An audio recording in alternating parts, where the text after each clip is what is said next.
معلش سامحوني بس انا بحب افهم.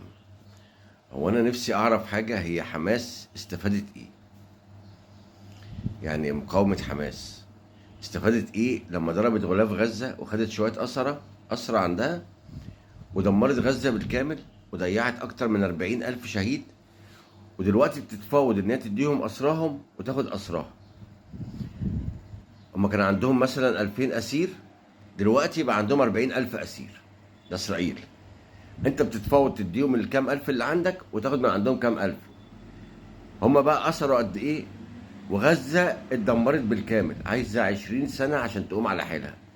كل مرة حماس تعمل نفس القصة، مش أول مرة على فكرة. تقوم ضاربة صاروخين، تقوم إسرائيل داخلة دك غزة بالكامل، وتقوم طالعة منسحبة منها في الآخر. بعد ما تنسحب يبتدي يبني غزة لمدة 25 سنة، يقوم عامل نفس القصة تاني. طب أنت إيه الاستفادة؟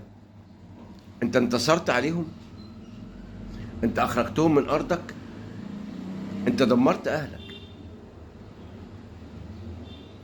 أنت يتمت العيال؟ أنت دمرت غزة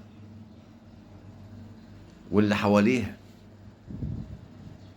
انت عطيتهم ذريعه انهم يبقوا موجودين جواك. هو انت شغال معاهم ولا مع اهل غزه؟ انا مش عارف. الانسان لما بيجي يحارب انسان، ربنا بيقول واعدوا لهم ما استطعتم من قوه. بعد القوه بتاعتي وبخش اهجم. وساعتها بقى زي ما قال عمر المختار: نحن شعب لا يستسلم، يا اما نموت يا اما ننتصر. لكن كده اللي انت بتعمله تقوم ضارب صاروخين وراجع مستخبي في الانفاق، ويخش هم يدمروا غزه، وتفضلوا تحنين في الشعب الغزاوي على حساب اهل غزه، وفي الاخر تتفاوض وتقول خلاص يا جماعه وقفوا الضرب. ايه اللي استفدته؟ يا ريت حد يطلع يقول هو استفاد ايه بس. يتوب علينا ربنا.